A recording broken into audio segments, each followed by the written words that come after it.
자, 오늘은 다른 복음은 없다에 대해서 말씀을 드리도록 하겠습니다. 까미가선 시지프스 신화에 보면은 인간이 신에게 내린 최대 형벌이 있다면은 큰 바위를 안고 큰 바위가 산 위에 있을 때 굴러 떨어뜨리면 그것을 땅 밑으로 내려가서 큰 바위를 안고 끙끙대며 이제 꼭대기까지 갖다 올려놓는 거예요. 그런데 이제 또 바위를 떨어뜨리면 그걸 밑에 가서 주워가지고 큰 바위를 안고 그걸 산 꼭대기로 갖다 놓고 굴러뜨리면 또 안고 올라오고 힘들이고 땀 흘려서 그렇게 하는 것이 형벌로 이렇게 나와 있습니다. 우리가 형벌 받을 필요는 없지만은 우리가 여러 가지 일들을 보면은 이런 예수 믿으면서 힘들고 어렵고 고통스럽게 예수 믿는 사람들이 많이 있어요. 예수 믿는 것은 기쁨이고 즐거움이고 행복이고 누리는 것인데 그러지 못하고 큰 짐이 되어가지고 예수 믿는 사람들이 많이 있습니다. 오늘 그런 예수 믿으면 안 되고 우리가 예수 믿고 마음이 행복하고 기쁘고 즐거워야 됩니다. 그것이 우리의 신앙생활인 것입니다. 한국 교회가 낡은 교리와 제도 속에서 예배를 기쁘고 즐겁게 드려야 되는데 무의미한 예배를 드림으로써 역동적이고 생동감이 넘치는 예배와 복음이 무기력한 모습으로 전락하게 되었습니다. 오늘날 젊은이들이 교회를 오지 않습니다. 젊은이들이 교회를 외면하고 있습니다. 그것은 무엇이냐? 모든 것이 무기력해졌다고 하는 것입니다. 어떤 소망이 없다고 하는 것입니다. 창공의 제왕 독수리가 하늘의 왕인데도 불구하고 자기가 그저 다 간만인 줄 알고 거름떡이나 그저 파헤치는 것처럼 동무돈에서 길들여진 야성을 잃어버린 호랑이처럼 한국 교회는 도전정신과 야성을 상실한 채 세상을 변화시키기는커녕 오히려 천둑거리로 전락하고 있습니다. 제가 예언하는 건 아니지만은 앞으로 30년 후에는 교회라는 단어가 없어질 겁니다. 앞으로 50년 후에는 목사라는 단어도 없어질 것입니다. 교회라는 것과 목사라는 단어가 땅에 떨어졌습니다. 그냥 저보고 목사님이라고 하지 말고 선생님이라고 부르는 게 더 좋을 것 같아요. 사장은 아니고 그냥 선생님 그렇게 부르는 거 아니면 좀 줄여서 쌤 같이 한번 불러봐요. 시작. 쌤이 훨씬 더 할래서야. 목사라는 단어도 그렇게 안티적인 단어가 됐어요. 옛날에는 설교합니다. 이게 그렇게 좋았는데 지금은 애들이 설교하지 마, 잔소리하지 마. 설교라는 말이 단어 자체가 안티가 되어가지고 얘는 말씀 혹은 메시지 이렇게 바꿔가지고 부르는 시대가 되었어요. 우리가 가지고 있는 참 좋은 단어요, 거룩한 단어인데 왜 그렇게 되었는가 하는 것은 그 단어에 맞지 않게 행동하고 살았기 때문이고 그렇게 교회가 되었기 때문에 오늘날 이런 단어 자체도 많은 사람들에게 불신이 되고 안티가 되고 어른이 되고 있다는 사실을 우리는 알아야 되는 것입니다. 여러분 또 그것만이 무력하게 된 것이 아닙니다. 그건 뭐냐? 오늘 본문에 나온 것처럼 다른 복음 때문인 것입니다. 다른 복음이 교회를 무기력하게 만듭니다. 여러분 몇 년 전에 신신이라는 가수가 이런 노래를 불렀습니다. 세상은 요지경 속이다. 여기도 작아 저기도 작아가 판친다. 그래서 나는 처음에 노래를 잘못 들어가지고 뭐가 짜다고 하는 것인가 그랬더니 그게 아니라 가짜다 그 말이에요. 가짜가 많은 세상이라고 하는 그런 말입니다. 오늘 너무나 가짜가 많기 때문에 정신 차리지 않으면 가짜에게 물려가고 가짜에게 잘못될 경우도 있다 그 말입니다. 여러분 세상만 가짜가 있는 게 아니라 종교에도 가짜가 있고 기독교에도 가짜가 있다는 거예요. 그걸 오늘 사도 바울은 다른 복음이라 이렇게 말을 했습니다. 여러분 위조지폐가 있어요. 위조지폐가 있어요. 한번 위조지폐 5만 원짜리 비춰보세요. 두 개를 비춰봅니다. 여러분 나왔죠? 위조지폐가 똑같죠? 여러분 보세요. 똑같죠? 똑같은데 저기 하나는 진짜 하나는 가짜 5만 원이. 둘 다 신사임당인데 하나는 진짜 신사임당이고 하나는 가짜 심사임당이에요. 그럼 여러분이 보실 때 어떤 것이 진짜 어떤 것이 가짜예요? 에? 왜 대답을 안 할까? 여러분들은 잘 몰라. 다 똑같아. 에? 다 똑같아. 똑같지만은 위 것이 가짜고 아래 것이 진짜예요. 자, 여러분들이 볼 때 그냥 봐서는 분별할 수가 없지만 감별사는 이걸 압니다. 그렇기 때문에 여러분들이 가짜를 알기 전에 진짜만 알면 되는 거예요. 그래서 이것이 진짜다 그러면 진짜가 아닌 것은 다 가짜인 겁니다. 이와 같이 우리의 모든 진리와 비진리를 볼 때 어떤 것이 진리고 어떤 것이 비진리냐 하는 것을 여러분이 구별을 해낼 수 있어야 되는 것입니다. 오늘날도 이런 잘못된 것들이 들어와서 많은 사람들을 힘들게 하고 어렵게 하는 경우가 많이 있습니다. 가짜가 파는치는 세상에서 종교도 가짜가 득세하고 가짜들이 요란케 하는 그런 세상이 되었습니다. 그렇다고 명백하게 드러내고 하지 않고 또 거짓으로 들어오기 때문에 이런 문제가 있습니다. 사도 바울이 갈라디아 교회에 편지를 보낼 때에는 가짜가 있었는데 그 가짜가 뭐냐면 유대주의와 그노시스트라는 영지주의가 있었어요.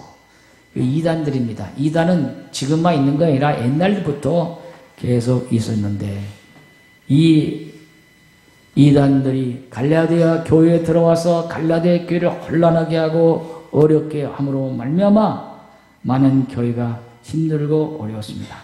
그래서 사도 바울은 이렇게 말합니다. 갈라디아 1장 6절 같이 한번 읽어봅니다. 시작. 그리스도의 은혜로 너희를 부르신 이를 이같이 속히 떠나 다른 복음을 따르는 것을 내가 이상히 여기노라. 사도 바울은 답답하기 그지없었어요. 분명히 그리스도의 복음으로 구원을 받았습니다. 그것이 은혜입니다. 그런데 그 은혜를 떠나서 다른 복음을 따르는 것을 보고 너무나도 한심해서 이렇게 말했습니다. 그들이 속히 떠났다고 했습니다.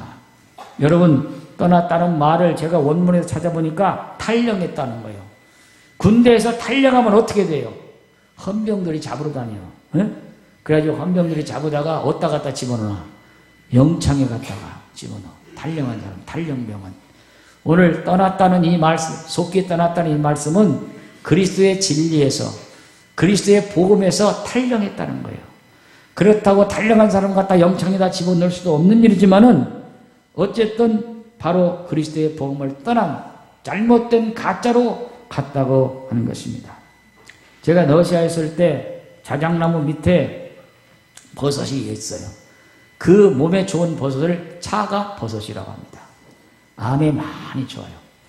옛날에 러시아 오신 분들 차가 버섯 좀 가져가셨을 거예요. 그게 우리 문 목사님이 잡수시고 좋은지 목이 아픈지 상 목사님 나에게 좀 차가 버섯 좀 줘. 예. 그래가지고 차가 버섯을 들었으니 그걸 늘 차로 마셨는데 상 목사 내가 차가 버섯 먹고 목이 너무 좋아졌어. 확실히 그게 있는 것 같아. 진짜로 갖고 온 거예요. 거기서. 그런데 자작나무 밑에 아주 아름답게 꽃이 핀 것이 있어요. 저게 뭐요? 꽃이요? 그것도 버섯이야. 그건 무슨 버섯이냐? 독버섯이야, 독버섯. 차가버섯은 그렇게 예쁘지 않아요. 나무에 딱 붙어가지고 그냥 있는 것이지 그렇게 겉으로 볼 때 멋이 없어. 그런데 독버섯은 그렇게 보기가 꽃처럼 아름답고 좋아요. 근데 그것을 먹는 날에는 죽는 겁니다. 가짜 이단은 마치 아름다운 모습으로 가정에 들어옵니다. 그러나 그걸 먹는 날에는 죽습니다. 그렇기 때문에 겉으로 봐서는 판단해서는 안 되고 보아서는 안 된다고 하는 것입니다. 여러분, 다른 복음이 무엇입니까? 그리스도의 복음을 변질시키는 것이 다른 복음입니다. 복음은 뭐냐 잡시다. 복음은 예수 그리스도가 복음입니다. 여러분, 우리나라에서 제일 맛있는 짬뽕 하는 데 어딘지 아십니까?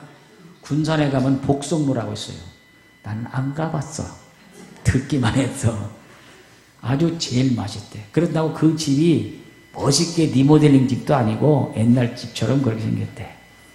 그런데 사람들이 줄을 선대요. 왜? 짬뽕이 맛있어가지고. 한번 가보고 싶어요. 근데 짬뽕은 뭐냐? 모든 음식을 다 집어넣어서 고춧가루 넣어가지고 만든 게 짬뽕이에요. 맛있어요. 그러나 복음을 짬뽕으로 만들면 안 되는 거예요. 예수 그리스도의 순수한 복음만 전해져야 되는데 예수에다가 플러스해가지고 다른 걸 집어넣을 때 이 복음을 변질시키는 겁니다. 그래서 이게 문제가 되는 거예요.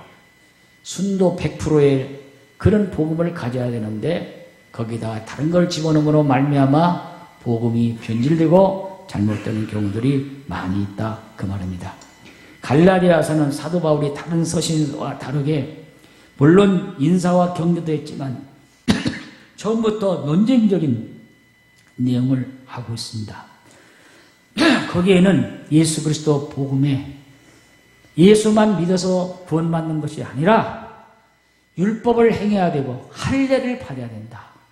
예수 믿는 사람도 할례를 받지 않으면 구원받지 못한다고 하는 것을 주장을 하는 거예요. 그렇기 때문에 사도 바울은 이것은 잘못된 것이다. 예수만이 구원을 받는 자, 예수 믿으면 되는 것인지 왜 거기에다가 플러스 율법과 플러스 할례를 하느냐고 논쟁을 벌였어요. 또 한 가지는 사도직이 문제였습니다.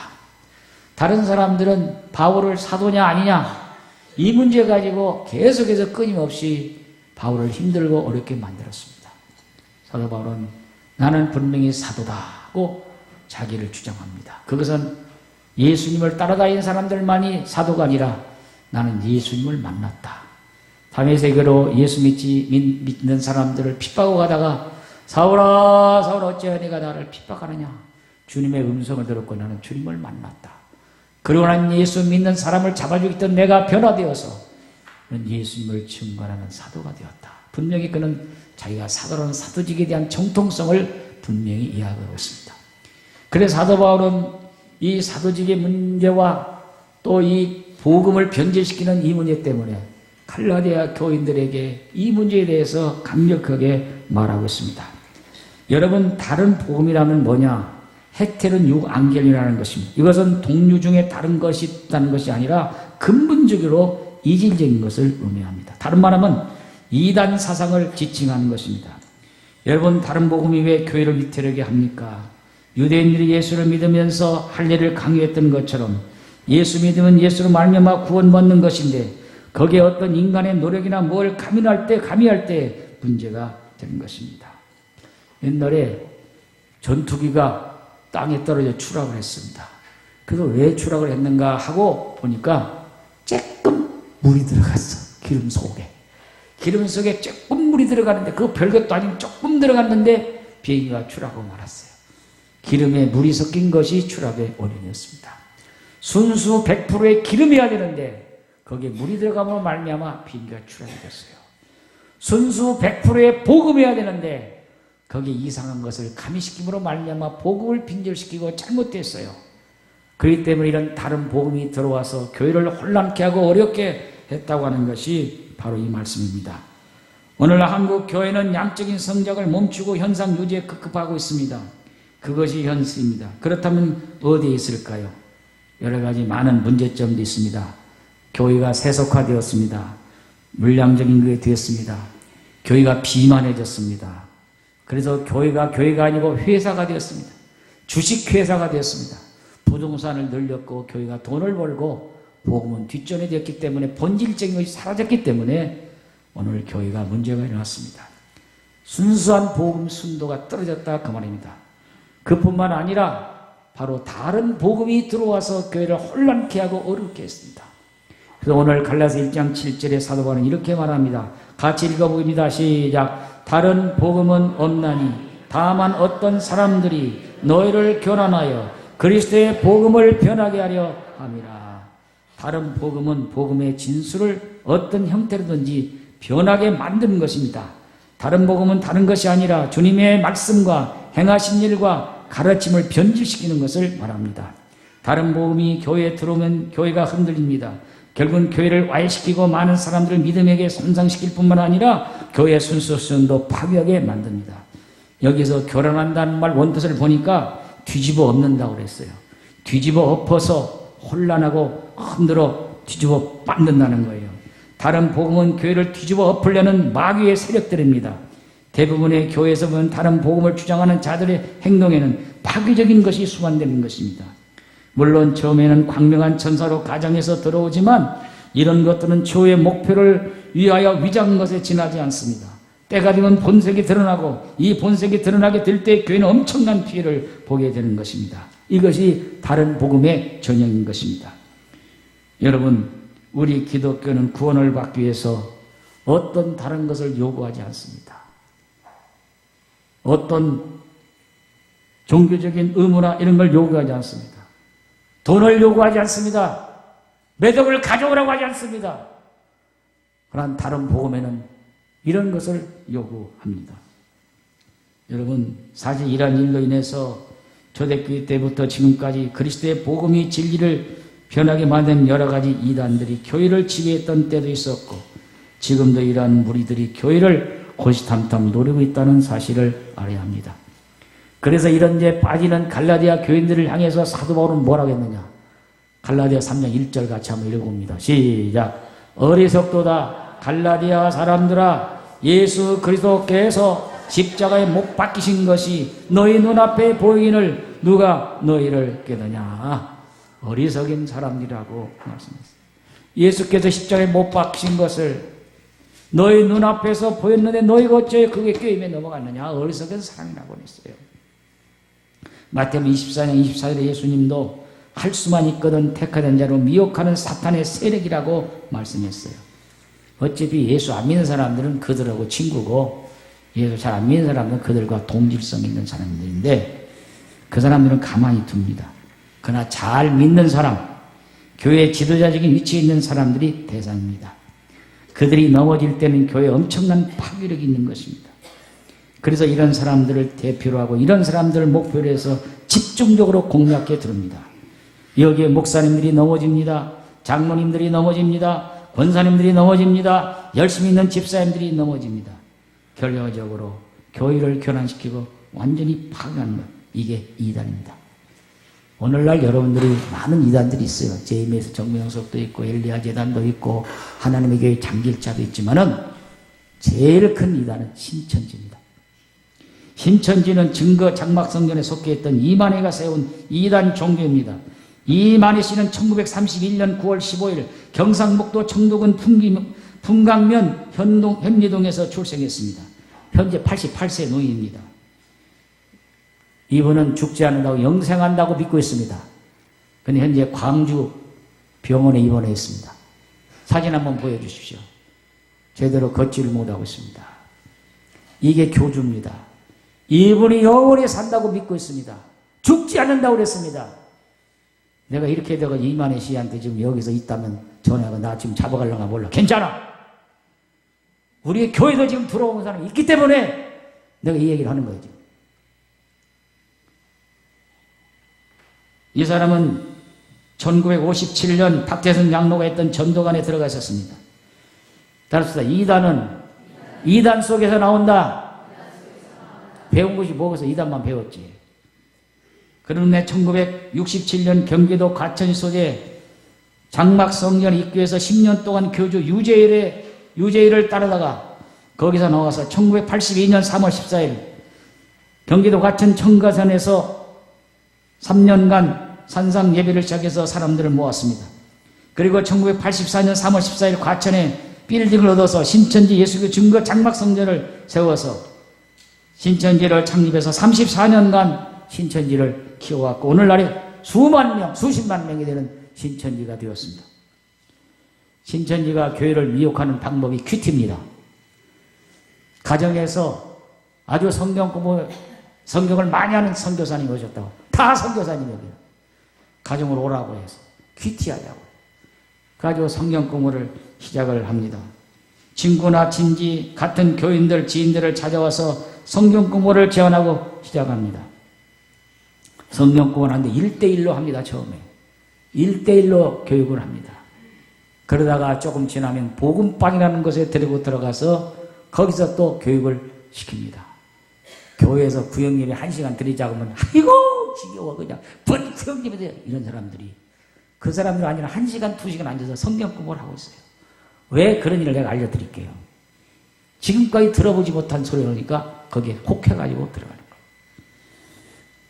그래서 그분들은 이런 교육을 통해서 이 사람들이 교육을 받게 되면 비로소 시온이라는 교회에 들어갑니다. 수료식을 하고. 내가 신천지 사이트에 들어가 보니까 이 사람들이 수천 명이 공부하고 나에 중간고사를 보더라고요. 중간고사 시험을. 중간고사를 보는데 내가 놀란 말 하나 할게요. 이 시험에 합격한 사람만이 천국에 들어간다는 거예요. 내가 놀래 자빠져서 거기서. 성경 어디에도 중간고사 합격해서 시험 들어간 청구는 없어. 신기한 사람들이, 나는 거기 간 사람들이 신기한 사람들이라고. 그 말을 들으면 얼른 뒤에서 나와야 되는데 그거 앉아 시험을 또 보고 있어. 그렇게 공부했으니까 그러겠지. 그래서 시험을 열심히 봐가지고 합격한 사람은 그러는 거야. 나는 그걸 보고 아이고 글씨도 잘 모르는 분들은 시험지 받아보면 검정 것은 글씨고 하얀 건 종일 텐데 어떻게 중간고사에 합격할까? 천국 못 들어가겠다.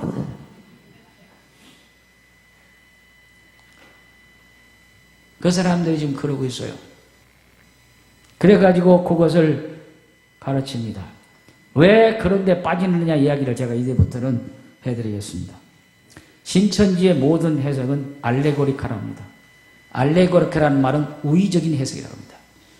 중세시에도 우의적으로 성경을 해석한 사람들이 있었습니다. 이건 다 이단입니다. 그런 이단들이 하는 것을 지금 신천지가 하고 있는데 그런 것들이 전부 사람들이 빠져들어가기 좋은 것인데 신천지는 처음부터 모든 성경은 비밀로 감춰져 있는 것이기 때문에 이걸 풀어야 된다. 그래서 어떻게 푸냐? 비유풀이를 하는 것입니다. 예를 들어봅니다. 요한복음 10장에 나오는 양을 성도로 비유하고 목자는 예수님인데 그게 성경을 어떻게 얘기냐면 양의 다리는 무엇을 비유하고 양의 눈은 무엇을 비유하고 양의 털은 무엇을 비교하고 그게 본 진리와 무슨 상관이 있어요. 근데 그걸 풀이해 나가는 거예요. 한 번도 안 들어본 거예요. 신천지에서 가장 지금 많이 사용하는 성경이 마태복음 13장 18절입니다. 씨 뿌리는 자의 비유입니다. 씨는 말씀이고 밭은 사람의 마음 혹은 교회입니다. 나는 오늘 밭에 가서 씨를 뿌리고 왔다고 하면은 오늘 교회 가서 주석권을 통해 씨를 뿌리고 왔다는 구절이 되는 것입니다. 이걸 비유풀이의 공식에 의해서 나는 바로 교회에 말씀을 뿌리고 왔다는 해석입니다. 그래서 비유풀이에서 씨는 말씀, 밭은 사람의 마음, 나무는 사람, 가지는 제자, 일은 전도자, 열매는 말씀과 성도, 새는 영, 양식은 말씀, 누룩은 교훈, 그릇은 사람의 마음, 이런 식으로 비유를 풀어가니까 사람들 신기하다 신기해, 요상하다 요상해, 목사님 왜 이런 것을 안 가르쳐 줬는가. 그리고 그거 앉아서 1시간 2시간 듣고 있는 거예요. 그렇기 때문에 사람들이 제대로 말씀과 진리와 교리와 성경을 알지 못해서 그렇습니다. 이 모든 책임이 누구에 있느냐? 여기서 이는 목사에게 있습니다. 목사가 교리를 잘못 지도해 줬고 말씀을 교육하지 못한 책임이 물론 목사에게 있습니다. 그러나 그 모든 행태를 보면은 그들이 잘못하는 걸 알면 왜 거기에 빠져 들어가느냐 하는 것을 말씀을 드리려고 하는 것입니다. 신천지는요, 한 사람 물으면 놓지 않습니다. 제가 옛날에 몽골에 가서 컴자크 시장을 갔습니다. 저에게서 지갑을 빼내려고 나를 타겟으로 삼았습니다. 여기 앞에가 부드러우니까. 근데 그게 여권이 들어있어요. 시장에 들어가서 잠바 하나 사려고 추우니까 들어갔는데 사람들이 막 나를 감싸는 거야. 막 감싸. 한참 동안 감싸. 숨을 쉬지 못할 정도로 감쌌어. 그래서 나와가지고 잠바를 하나 사가지고 꺼내려니까 날라갔어. 소매치기를 당했어요. 가지고 그걸 잊어버렸어요. 여권을 잃어버렸어요. 용골에서 여권 하나면은 사진 붙이면 200만 원. 그때 내가 10년짜리 미국 비자가 있으니까 미국 비자 붙으면 500만 원에 팔려가요. 난리가 나서 놀아줘. 선교사님을 통해서 방송을 하고 경찰을 동원해가지고 내가 돈을 주고 찾아냈어. 할렐루야. 그렇지 않으면 나는 들어오지도 못했어. 러시아에서 비자가 이제 만료돼서 몽골에 들어가 다시 들어가려고 들어갔다가 한 건데 기차 타고 그런 일이 있었어요. 내가 거기서 배웠어요. 나를 타겟으로 해서 소매치게 하려는 것도 한 사람이 아니다. 어떤 사람이 나를 하나 지목했으면 망을 보는 사람이 있고, 나를 홀려가지고 다른 데로 혼 빼놓는 사람이 있고, 어떤 사람은 내 자끌을 여는 사람이 있고, 어떤 사람은 거기서 지갑을 빼나가는 사람이 있다. 그냥 한 사람에게서 지갑을 빼라는 것도 혼자 하는 것이 아니라 조를 짜고 한다. 신천지가 그렇게 해요. 보이스피싱도 남녀가 조를 짜고 하는 거예요. 딱 그러는 거예요. 어떤 사람 하나 타겟해가지고 내가 신천지로 끌어간다면 한 사람이 아니에요. 그 사람 딱 타겟하고 그 사람에 대해서 모든 인포메이션을 다 갖고 있어요. 그 사람이 어떤 신앙생활을 하고 있고, 신앙생활은 몇 년 됐고, 그 사람이 뭘 좋아하고, 그 사람이 성격이 무엇이고, 취미는 무엇이고, 다 인포메이션을 다 갖고 있어요. 그래가지고 A라는 사람에게 집중을 공격했는데 안 넘어가 B라는 사람을 또 보내. 또 잡아당겨. B가 안 돼, C가 들어가. C가 안 돼, D가 들어가. E가 들어가. 그래가지고 한 사람을 놓고 여러 사람이 조를 짜고 딱 둘러싸요. 꼼짝을 못하는 것이 그들의 전략이에요. 그런가 하면 오늘 교회는 너무너무 헐렁해. 조직도 헐렁하고 모든 것도 헐렁해. 그러니까 뺏길 수밖에 없는 거다 그 말이에요. 순천에 가면 박병선 집사님이라 했어요. 진돗개 전도왕입니다. 그분한테 내가 직접 들은 이야기였어요. 여러분, 전도할 때 진돗개처럼 하십시오. 진돗개는 한번 물면 놓지 않습니다. 자기가 전도받을 때 자기는 예수를 안 믿어가지고 누가 전도할 때 자기는 교회를 안 나갔대. 근데 그 친구가 끊임없이 찾아오고 또 찾아오고 또 찾아오고 그래가지고 나중에 예수를 믿어가지고 자기도 그렇게 전도했대. 그래가지고 자기 친구를 찾아가서 여보게 나 예수 믿었네. 교회 가세요. 자네나 가. 아니야. 교회가 얼마나 좋은지 몰라. 자네나 다녀. 난 안 다녀. 그럼 다음날 또 가가지고 그 친구한테 가서 여보 나 예수 믿고 이렇게 졌네. 교회 가세요. 자네나 나가. 그러면 또 그 다음날 또 가서 나 예수 믿고 이렇게 좋네. 얼마나 행복한지 몰라. 자네 예수 믿어요. 자네나 믿어. 나 안 믿어. 그 다음날 또 찾아가. 또 찾아가. 그럼 이제 쌍둥이 나와 입에서 내가 여기서 못 오지. 그래서 또 찾아가. 또 찾아가. 또 찾아가. 아이고 여보게 꿈자리가 살았겠어. 자네가 내가 나가줄게. 그래가지고 교회를 끝까지 물고 전도했다는 것이 진돗개 전도예요. 신천지가 그것은 다르지. 그건 우리 교회를 전도하는 거지. 신천지는 한번 물면 놓질 않아요. 다합시다. 우리 모두 신천지에 물리지 맙시다. 그게 괜찮아요. 물리지 말아요. 이건 내가 오래 전에 신천지 얘기 안 하니 저 뒤에다 붙여놨는데도 안 읽어는 거예요. 그 사람은 한번 물면 놓질 않아요. 알 수가 없어요. 2년 동안 교회를 다니는데도 몰랐어요. 사랑하는 여러분, 우리 정신 차립시다. 할렐루야. 정신 차립시다. 내가 찾아가서 몇 번 이야기하면 많이 돌아섰어요. 알 수가 없어요. 오늘 이런 이단들이 계속해서 잘못된 것이면 오는 것입니다. 이게 다 다른 복음인 것입니다. 자기의 교회만의 구원이 있다고 하는 것도 잘못된 것입니다. 그러면 누구를 믿어야 구원받느냐? 예수를 믿어야 되고 예수 이름을 높여야 돼요. 사도행전 4장 12절 같이 한번 읽어봐요. 시작. 다른 이로서는 구원 얻을 만한 없나니 전혀 인간의 구원 얻을 만한 다른 이름을 우리에게 주신 일이 없느니라. 합시다. 예수 이름밖에 구원이 없습니다. 이만희가 구원이 아니에요. 장길자가 구원이 아니에요. 구원이 아니에요. 이 땅에 하나님이 오신 분은 딱 한 분이에요. 예수 그리스도. 말씀이 육신이 되어 우리 가운데 거하시니 은혜와 진리가 충만하더라. 예수밖에 없어요. 인간의 몸을 입고 온 분은 예수밖에 없어요. 아버지 하나님 천지 만지신 하나님도 인간의 몸 있잖아요. 그냥 성부 하나님이에요. 삼위일체 성자이신 예수님만 인간의 몸을 입고 오셔서 3년 동안 사역하시고 십자가에 못 박혀 죽으시고 부활하시고 승천하셨어요. 그런데 어떻게 성령이 인간의 몸을 입고 오냐 그 말이에요. 영은 영인데 성령이 어디 성령이 인간의 몸을 온다는 게 있어? 없어. 성령이 인간의 몸을 입고 온 분이 이만희시라고 주장하는 게 신천지요. 보혜사 성리가 주장하는 게 신천지요. 사랑하는 여러분, 오늘 우리가 바르게 합시다. 여러분 열심히 믿는 것도 중요하죠. 따라합시다. 열심히 믿는 것보다 바르게 믿는 것이 더 중요합니다. 바르게 믿는 게 더 중요해요. 지금 현재는 영적으로 혼란하고 복잡한 시대이기 때문에 열심히 믿는 것보다 좀 바르게 믿는 것이 중요해요. 바르게 믿는 것이 중요한 것입니다. 사도 바울이 전한 복음을 제가 세 가지로 정리합니다. 오늘 주고했습니다. 첫째, 사도 바울은 십자가의 복음을 증거했습니다. 왜 십자가가 중요하냐?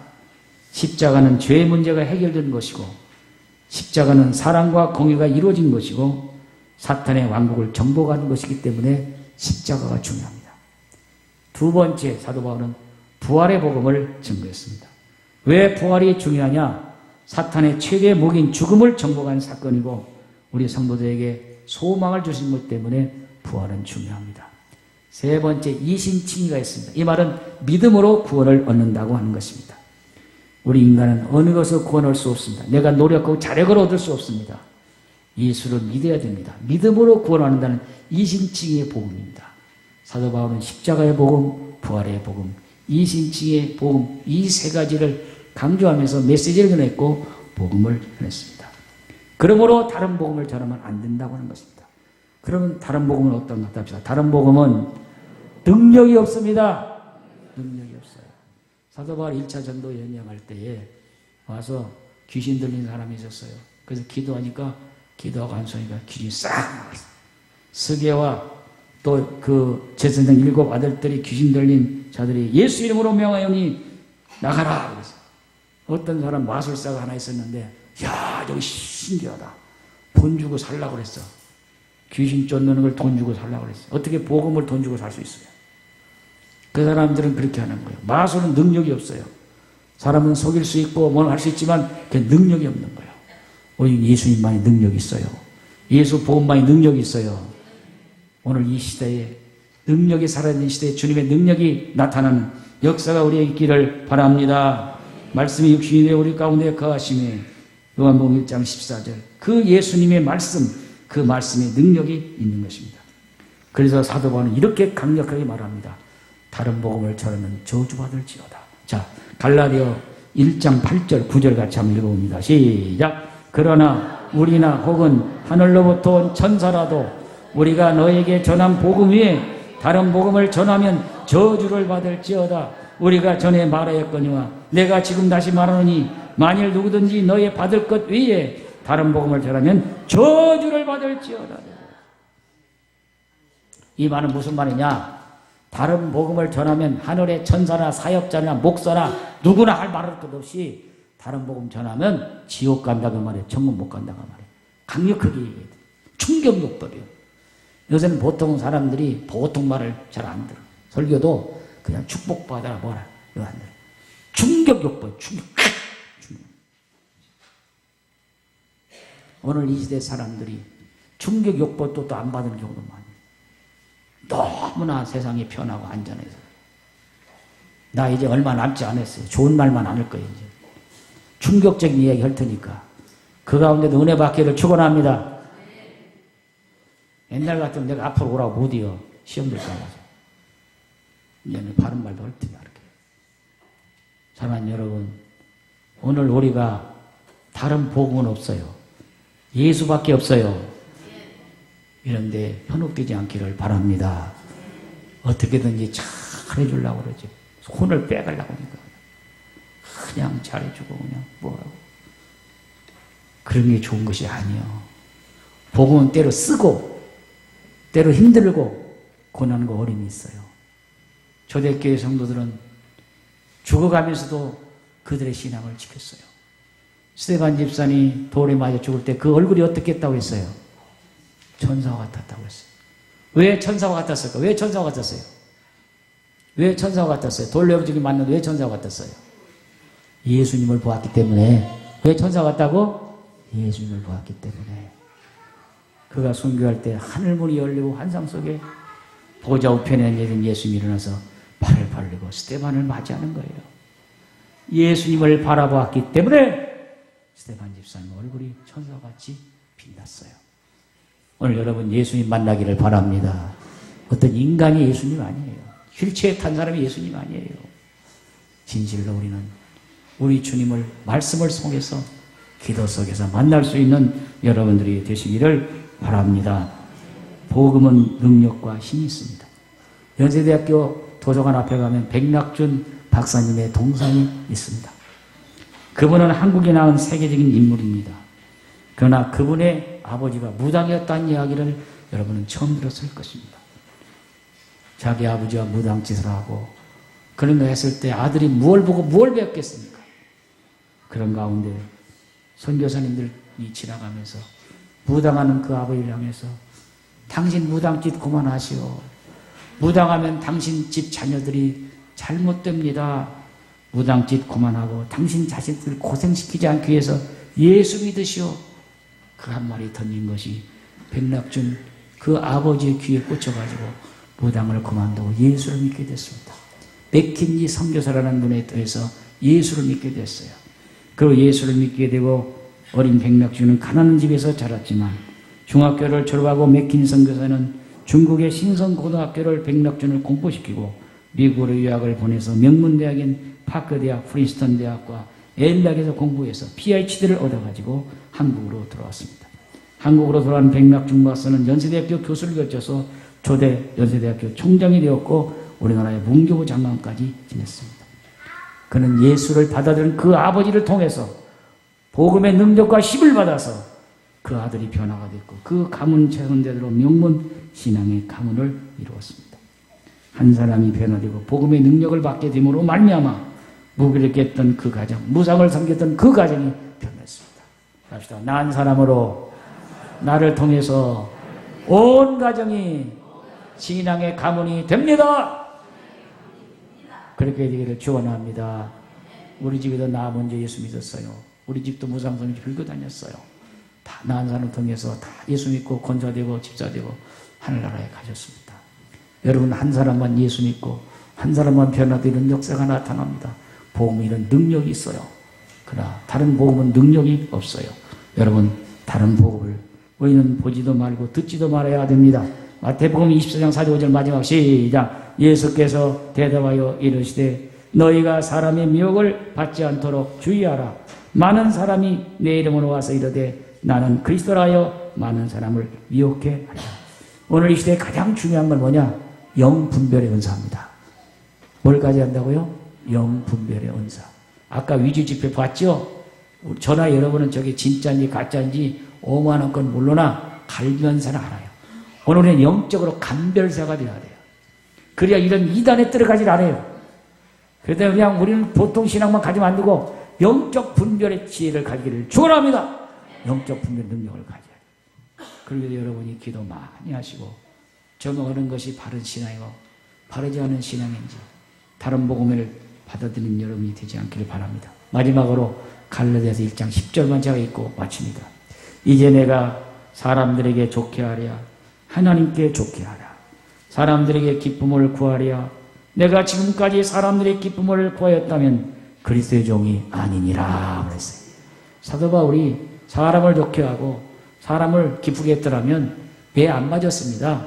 감옥에 들어가지 않았습니다. 고문당하지 않았습니다. 주의 복음을 위해서 하나님을 기쁘시게 하다 보니까 때는 40에 하나 가면 매를 맞고 많은 풍랑을 맞고 감옥에 들어가 고문 맞고 마지막에는 목배에 참소되어서 순교를 했습니다. 그래서 오늘 우리는 하나님을 기쁘시게 하고 하나님을 좋게 하는 신앙, 사람 중심의 신앙이 아니라 하나님 중심의 신앙, 이 신앙이 우리에게 있기를 주의 이름으로 축원합니다. 그럽시다. 다른 복음은 예수 위에 없습니다.